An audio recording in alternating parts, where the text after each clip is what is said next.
जीवन में परिश्रम करके ही ज्ञान की प्राप्ति की जा सकती है। जहाँ अज्ञान है वहाँ दुख आकर ही रहेगा। जितना हम अध्ययन करते हैं उतना ही हमको अपने अज्ञान का आभास होता है। गाली के उत्तर में मूर्ख गाली दे बैठते हैं, ज्ञानी मौन में जवाब देते हैं।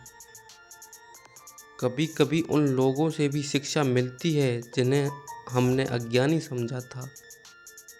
उस विषय में अज्ञानी रहो या ज़्यादा बेहतर की वजह अधूरा ज्ञान प्राप्त कर। अशिक्षित रहने से पैदा ना होना ही अच्छा है, क्योंकि अज्ञान बुराइयों की जड़ है। ज्ञान प्रकाश को जागृत नहीं कर सकता, लेकिन घृणा तो ज्ञान के प्रकाश को भी बुझा देती है। अज्ञान जहाँ वरदान हो वहाँ बुद्धिमानी दिखना मूर्खता है। अज्ञान अंधकार स्वरूप है। दिया बुझाकर भागने वाला यही समझता है कि दूसरे उसे देख नहीं सकते, तो उसे यह भी समझ रखनी चाहिए कि वह ठोकर खाकर गिर भी सकता है। अज्ञान के लिए मौन से श्रेष्ठ कुछ नहीं, और यदि यह युक्ति वह समझ ले तो अज्ञानी ना रहे। अज्ञान प्रभु का श्राप है। ज्ञान वह पंख है जिससे हम स्वर्ग में उड़ते हैं। अज्ञान से मुक्त होकर भी हम पाप से मुक्त हो सकते हैं। अज्ञान दुख का कारण है जिसका फल पाप है। अपने अज्ञान का आभास होना ही ज्ञान की ओर बड़ा कदम है। अज्ञानता ऐसी अंधेरी रात है जिसमें ना चांद आता है ना सितारे। मूर्ख का मन ज्ञान में नहीं अज्ञान में लगता है। दुनिया भर का ज्ञान प्राप्त करने से पंडित तो बना जा सकता है, लेकिन ज्ञानी बनने के लिए अनुभूति जरूरी है। जिसने एक बार भी ज्ञान रूपी अमृत का स्वाद ले लिया, वह सब कार्यों को छोड़कर उसकी ओर दौड़ पड़ता है। स्वयं को ज्ञानवान समझना सबसे बड़ा ज्ञान है, और अज्ञानी सदा दुखी रहता है। लोभ को केवल एक ही शस्त्र से काटा जा सकता है, और वह है ज्ञान। ज्ञान के अतिरिक्त इस महारोग की अन्य औषधि नहीं है।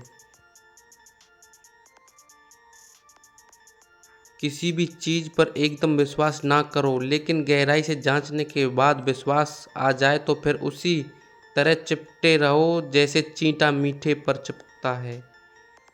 गालियाँ स्वीकार ना किया जाए तो देने वाले के पास लौट जाती हैं, अतः चुप रहें। गालियों का उत्तर मौन से दें। गाली के उत्तर में गाली तो मूर्ख भी देता है। वह सर्वश्रेष्ठ मूर्ख है जो संसार का वो सुख का सागर मानता है। विद्या तो मनुष्य की अतुल कीर्ति है। भाग्य का नाश होने पर यह मनुष्य के आश्रय है। तब यह कामधेनु के समान है, विरह में रति के समान है, मनुष्य के तीर्थ नेत्र है। यह सत्कार का घर है, कुल की महिमा है, रत्नों के बिना ही आभूषण है। अतः अन्य सब विषयों की अपेक्षा करके विद्या प्राप्त करो। नारी पुरुष से उतनी ही उत्तम है जितना प्रकाश अंधेरे से। मनुष्य के लिए क्षमा, त्याग, अहिंसा जीवन के उच्चतम आदर्श हैं। नारी इस आदर्श को कोख से ही साथ लेकर आती है। गरीब जातियों का यह यंत्र शाश्वत है कि कभी भी ज्ञान की बुद्धि का स्थान ना दो। ज्ञान तुम्हें जीविका कमाने में सहायक होता है, जबकि बुद्धि तुम्हारे जीवन बनाने में।